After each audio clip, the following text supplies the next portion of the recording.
ಗಂಭೀರವಾದಂತಹ ಒಂದು ಆರೋಪ ಏನು ಕೇಳಿದ್ರೆ ಧರ್ಮಸ್ಥಳದಿಂದ ಅಂಗಾಂಗ ಎಕ್ಸ್ಪೋರ್ಟ್ ಆಗ್ತಿದೆ. ನಿಮ್ಮ ಮುಖದಲ್ಲಿ ಒಂದು ಸಣ್ಣ ಅಳಕು ಕಾಣಿಸ್ತಾ ಇದೆ. ಯಾವುದೇ ಕಾರಣ ಸೌಜನ್ಯ ಹೋರಾಟದಲ್ಲಿ ಆ ಥರ ಒಂದು ಚಿಂತನೆ ಬರಬೇಡಿ ಯಾರು.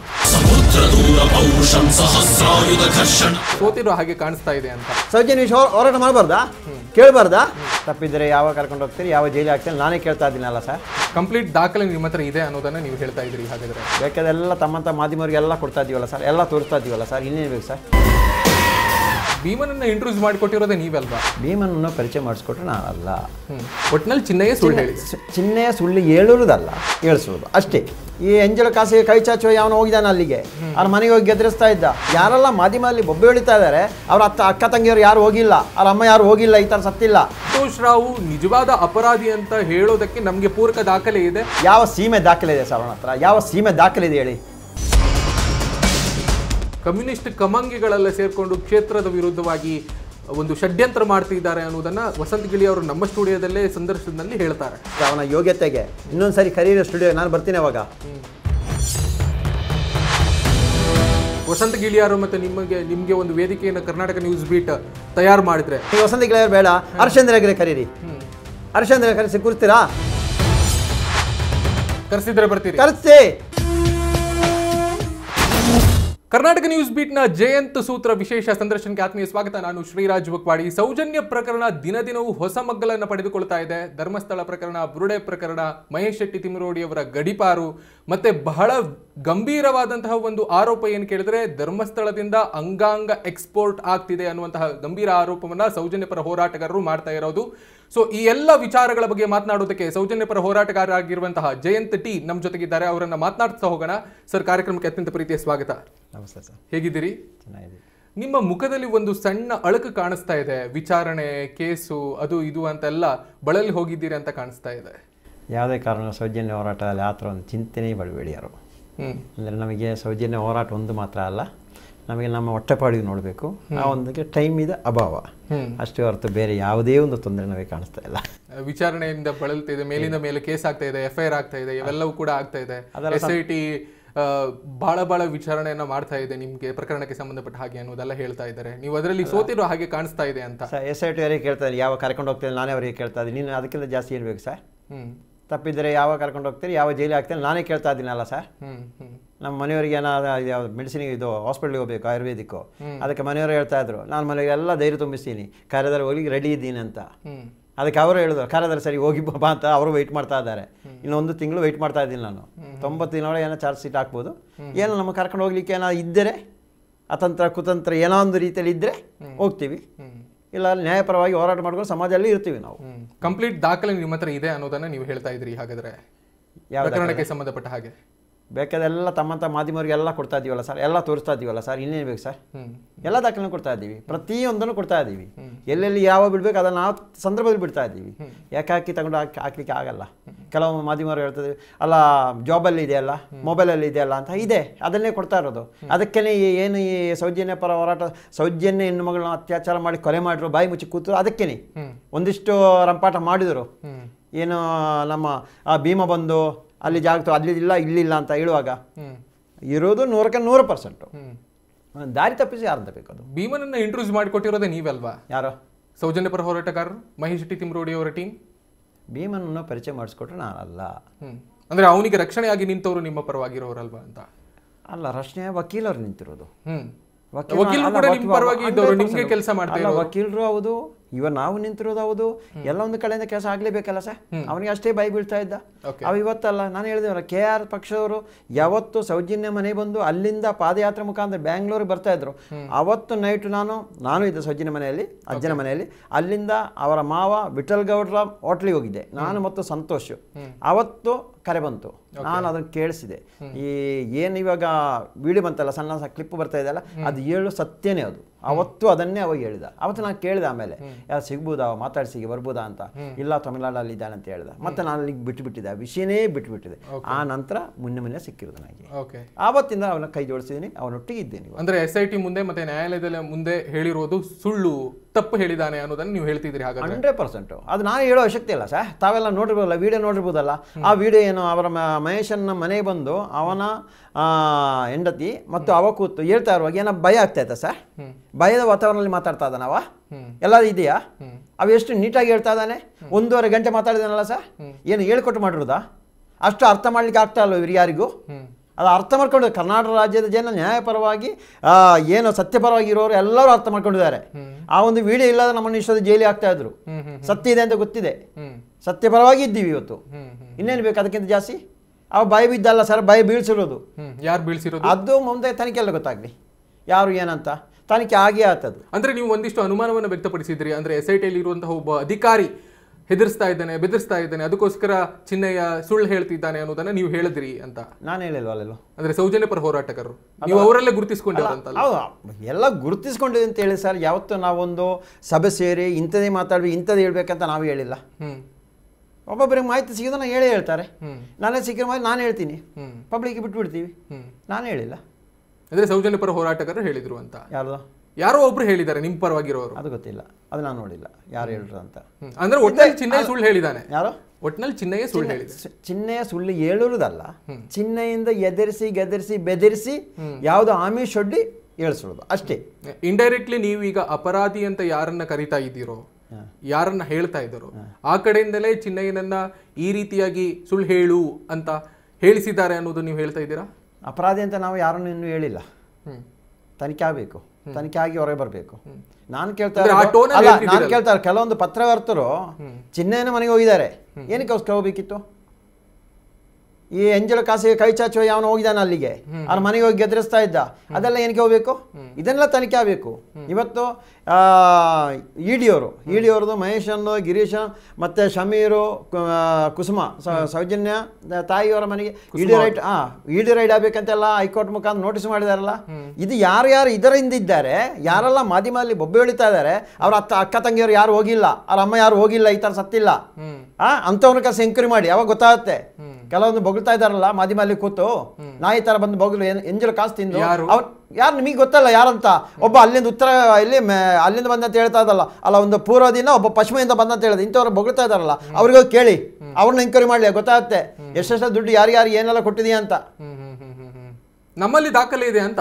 ಅಂದ್ರೆ ಸಂತೋಷ್ ರಾವ್ ನಿಜವಾದ ಅಪರಾಧಿ ಅಂತ ಹೇಳೋದಕ್ಕೆ ನಮ್ಗೆ ಪೂರಕ ದಾಖಲೆ ಇದೆ, ಅದನ್ನ ಇಟ್ಕೊಂಡು ನಾವು ಮಾತಾಡ್ತೀವಿ ಅಂತ ಅವ್ರು ಹೇಳ್ತಿದ್ದಾರೆ. ನೀವೀಗ ಯಾರು ಆ ಪೂರ್ವ ಪಶ್ಚಿಮ ಅಂತ ಹೇಳಿದ್ರಲ್ಲ ಅವರೇ. ಯಾವ ಸೀಮೆ ದಾಖಲೆ ಇದೆ ಸರ್ ಅವನ ಹತ್ರ? ಯಾವ ಸೀಮೆ ದಾಖಲೆ ಇದೆ ಹೇಳಿ? ಏನೋ ನೋಡ್ದನಾ? Case file ನೋಡ್ದನವ? ಏನೋ CID ಅವರು ಕೊಟ್ಟರು, CBI ಅವರು ಕೊಟ್ಟು ಅದನ್ನು ಓದಿ ಹೇಳ್ತಾ ಇದ್ದಾನೆ ಅಷ್ಟೇ ತಾನು ಹೇಳ್ತಾ ಇರೋದು. ಯಾರೋ ಕೋರ್ಟಿಗೆ ಕರೆಸಿ ನೋಡ್ರು, ಫಸ್ಟ್ ಏನದು ಎಂಕ್ವೈರಿ ಆಗಿದೆ, ತನಿಖೆ ಆಗಿದೆ, ಆ ಸಂದರ್ಭದಲ್ಲಿ ಮಾಡಿರೋದು ಓದ್ಲೇವಾ ಯಾವ ರೀತಿಯಲ್ಲಿದೆ ಅಂತ ಅದರಲ್ಲಿ ಗೊತ್ತಾಗುತ್ತೆ. ಇವಾಗ ಹೇಳ್ತಾನೆ, ಬೊಗಳ್ತಾ ಇದ್ದಾನಲ್ಲ ಸಂತೋಷ್ ರಾವ್ ಎತ್ಕೊಂಡು ಹೋಗುವಾಗ ನೋಡಿಲ್ಲ, ಇದು ಎತ್ತಾಕೊಂಡು ಹೋಗಿದ್ದಾನಂತ ಅವ್ರು ನೋಡಿಲ್ವ? ಯಾರು ಜನರು ಯಾರು ಇಲ್ವಾ?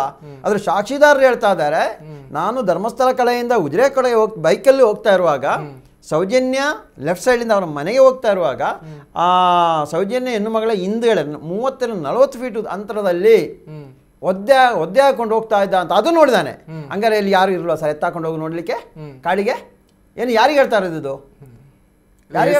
SIT ತನಿಖೆ ಆರಂಭ ಆದ ಬಳಿಕ ಒಂದಿಷ್ಟು ಜನ ಬಂದ್ರಲ್ಲ, ಮೈಸೂರು ಭಾಗದಿಂದ ಕೆಲವರು ಬಂದರು, ಒಂದು ಮಹಿಳೆ ಬಂದು ಹೇಳಿದ್ರು ನಾನು ಸಾಕ್ಷಿ ನೋಡಿದ್ದೇನೆ, ಆ ಪ್ರಕರಣ ಆಗ್ತಿರೋ ಎಸ್ಕೇಪ್ ಮಾಡಿರೋದನ್ನ ನಾನು ನೋಡಿದ್ದೇನೆ ಅಂತ ಹೇಳಿದ್ರಲ್ಲ, ಅದಕ್ಕೆಲ್ಲ ಅವ್ರು ಹೇಳ್ತಾ ಇರೋದು ಏನು ಕೇಳಿದ್ರೆ ನಿಮ್ಮೆಲ್ಲ ಸೃಷ್ಟಿ ಅದು ಅಂತ. ಯಾರ್ದು?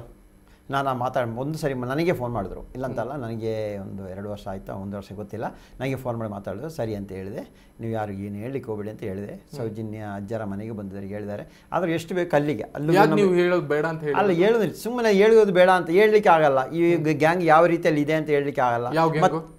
ಏನು ನಾವು ಹೇಳ್ತೇವೆ ಅತ್ಯಾಚಾರಗಳ ಗ್ಯಾಂಗು, ನಾನು ಹಿಂದೆ ಹೇಳ್ತಾ ಧರ್ಮಸ್ಥಳ ದೊಡ್ಡ ಅತ್ಯಾಚಾರ ಗುಂಪಿದೆ ಅಂತ. ಆ ಗುಂಪಲ್ಲಿ ಯಾರೆಲ್ಲ ಇದ್ದಾರೆ ಅದು ಯಾರ SIT ತನಿಖೆಯಾಗಿ ಬಂದೇ ಬರುತ್ತೆ. ಯಾವಾಗ ಗೊತ್ತಾಗ ನಿಮ್ಗೆ ಗೊತ್ತಿದೆಯಲ್ಲ? ಅಲ್ಲ, ಗೊತ್ತಿರುತ್ತೆ. ನಾನು ಒಂದು ಲೆಟರ್ ಕೊಟ್ಟಿದ್ದೀನಿ, ಯಾರಿದ್ದಾರೆ ಏನೆಲ್ಲ ನಾನೊಂದು ಲೆಟರ್ SIT ಕೊಟ್ಟಿದ್ದೀನಿ, ತನಿಖೆ ಆಗಲಿ, ತನಿಖೆ ಆಗಿ ಗೊತ್ತಾಗುತ್ತೆ. ಅವರೇನೋ ಇವ್ರು ತೊಂದರೆ ಕೊಡ್ಬೋದಾ ಅಂತ, ಅದಕ್ಕೆ ನಾನು ಸುಮ್ಮನೆ ಇರಿ ಅಂತ ಹೇಳಿದೆ. ಮತ್ತೆ ಮೊನ್ನೆ ಅಜ್ಜಿ ಎಲ್ಲ ಬಂದ್ರಲ್ಲ, ಆ ಅಜ್ಜಿ ಅನ್ನೋದು ಏನೋ ಒಂದೊಂದು ಕತ್ತೆ ಕಟ್ಟಿಕೊಂಡು ಬಂದ್ರಲ್ಲ, ಆ ನಂತರ ನಮ್ಮ ಯಾರನ್ನೂ ಅಷ್ಟು ನಂಬ್ತಾ ಇಲ್ಲ. ಏನಿದ್ರು SIT ತನಿಖೆ ಆಗಲಿ, ಏನಿದ್ರು SIT ಹೋಗಿ ದೂರ ಕೊಡಿ, ಅಲ್ಲಿ ತನಿಖೆಯಾಗಿ ಹೊರ ಬರಲಿ ಅಂತ ನಾವು ನಮ್ಮಷ್ಟಕ್ಕೆ ಇದ್ದೀವಿ. ನಿಮ್ಮ ಇಬ್ಬಂದಿತನ ಅನಿಸ್ತಾ ಇಲ್ವಾ? SIT ತನಿಖೆಯ ಬಗ್ಗೆ ನೀವು ಒಂದು ಸಣ್ಣ ಅನುಮಾನವನ್ನು ವ್ಯಕ್ತಪಡಿಸ್ತೀರಿ ಸ್ವಲ್ಪ ದಿನಗಳ ಹಿಂದೆ. SITಗೆ ಬಂದಂತಹ ದೂರುಗಳನ್ನ ಪರಿಗಣಿಸ್ತಾ ಇಲ್ಲ ಅನ್ನೋದನ್ನ ನೀವು ಹೇಳ್ತೀರಿ. ಈಗ ನಾವು SITಯನ್ನ ನಂಬುತ್ತೇವೆ ಅನ್ನೋದನ್ನ ಹೇಳ್ತಾ ಇದ್ದೀರಿ. ನಿಮ್ಮ ಸೌಜನ್ಯ ಪರ ಹೋರಾಟಗಾರರೇ ಹೇಳ್ತಾ ಇರೋದು. ನಿಮ್ಮ ಸೌಜನ್ಯ ಪರ ಹೋರಾಟಗಾರರು ಕೆಲವರು ಹೇಳ್ತಾ ಇದ್ರು, ಸೌಜನ್ಯ ಪ್ರಕರಣಕ್ಕೆ ಬಂದಂತಹ ಸಂಬಂಧಪಟ್ಟ ಹಾಗೆ ದೂರುಗಳನ್ನ ಸ್ವೀಕರಿಸ್ತಾ ಇಲ್ಲ, ಪರಿಗಣಿಸ್ತಾ ಇಲ್ಲ SIT. ನಾವು ಮೊಹಂತಿಯವರ ಮೇಲೆ ಬಹಳ ನಂಬಿಕೆ ಇಟ್ಕೊಂಡಿದ್ವಿ, ಆದ್ರೆ ಅವರು ಆ ನಂಬಿಕೆಯನ್ನ ಕಳೆದುಕೊಂಡಿದ್ದಾರೆ. ಸರ್ಕಾರದ ಮೇಲೂ ಕೂಡ ನಂಬಿಕೆ ಇಟ್ಕೊಂಡಿದ್ವಿ, ಸರ್ಕಾರವು ಕೂಡ ನಂಬಿಕೆಯನ್ನ ಕಳೆದುಕೊಂಡಿದೆ ಅಂತ ಹೇಳ್ತಿದ್ದಾರೆ. ಮಹೇಶನ್ನ ಹೇಳಿದ್ರ, ಗಿರೀಶನ್ನ ಹೇಳಿದ್ರ, ಜಯಂತ್ ಟಿ ಹೇಳಿದ್ರ, ನಿಮ್ಮ ಮುಖಂಡರು ಒಬ್ರು.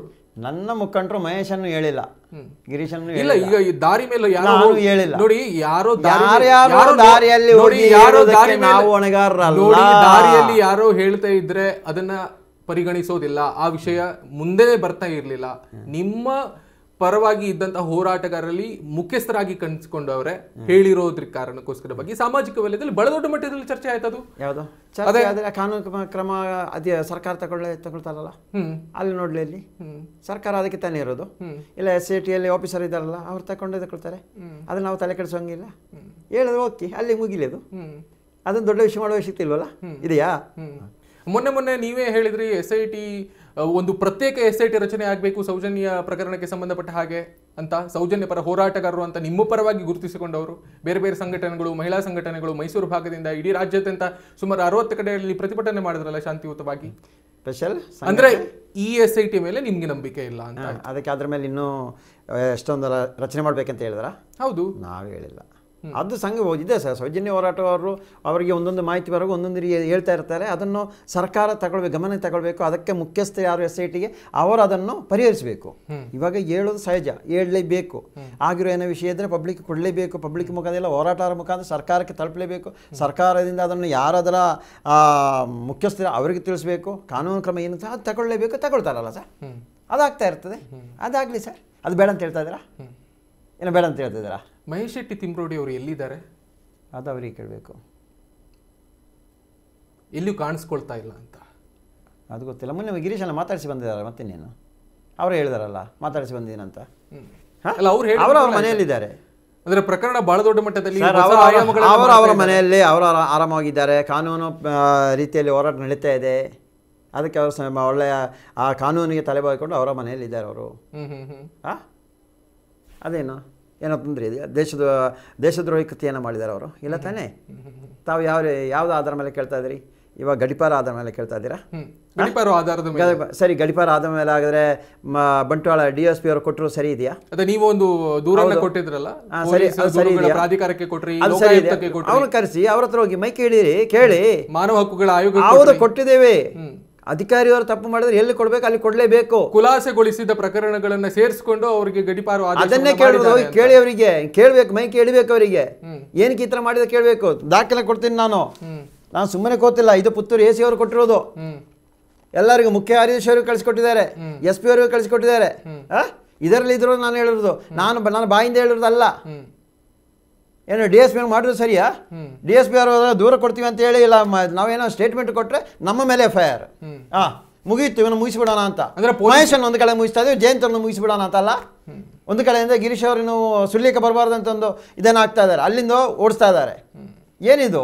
ಯಾವ ದೇಶದಲ್ಲಿ ಬದುಕಿದ್ದೀವಿ ನಾವು? ಅಂದ್ರೆ ಪೊಲೀಸ್ ಇಲಾಖೆ ಮೇಲೆ ನೀವು ಅನುಮಾನವನ್ನು ವ್ಯಕ್ತಪಡಿಸ್ತಾ? ಪೊಲೀಸ್ ಇಲಾಖೆ ಮೇಲೆ ಅಲ್ಲ, ಕೆಲವೊಂದು ವ್ಯಕ್ತಿಗಳು, ಅದರಲ್ಲೂ ಗೊತ್ತಿದಲ್ಲ, ಇಲಾಖೆ ಎಲ್ಲರನ್ನ ಹೇಳಲಿಕ್ಕೆ ಬರಲ್ಲ. ಈ ಥರ ಇರ್ತಾರೆ ಕೆಲವರು. ಇದು ನಾನು ನೋಡೋದಿದ್ರೆ ಯಾರು ಗೊತ್ತಾಗ್ತಾ ಇರಲ್ಲ. ಇದೇ ವಿಷಯ ಚರ್ಚೆ ಆಗಿದೆ, ಹೈಕೋರ್ಟಲ್ಲಿ ಇದೇ ವಿಷಯ ಚರ್ಚೆ ಆಗಿದೆ. ನಿಮ್ಮ ದೂರಲ್ಲಿ ಬಹಳ ಸ್ಪಷ್ಟವಾಗಿ ಇದೆ, SP ಅದನ್ನು ಪರಿಗಣಿಸದೆ ಸೈನ್ ಹಾಕಿದ್ದಾರೆ, DYSP ಗಮನ ಕೊಟ್ಟದೆ ಅಂದ್ರೆ ಸುಳ್ಳು ವಿಷಯಗಳನ್ನು ಅಲ್ಲಿ ಪ್ರಸ್ತಾಪ ಮಾಡಿದ್ದಾರೆ. SP ಅವ್ರು ನೋಡಿ ಎಲ್ಲವನ್ನೂ ಕೂತು ಓದಿ ನೋಡಿ ಬರಲಿಕ್ಕೆ ಆಗಲ್ಲ. ಅದರ ಕೆಲಸ ಇರ್ತಾರೆ. DYS ಮೇಲೆ ಅವ್ರಿಗೊಂದು ಗೌರವ ಇರುತ್ತೆ. ಅದನ್ನು ಉಳಿಸೋ ಕೆಲಸ DYSP ಅವರು ಮಾಡಬೇಕಿತ್ತು, ಅದು ಮಾಡಿಲ್ಲ. SP ಅವರು ಬರುವಂಥ ಪೇಪರ್ಗೆಲ್ಲ ಸೈನ್ ಮಾಡಿ ಕಳಿಸ್ತಾ ಇರ್ತಾರೆ.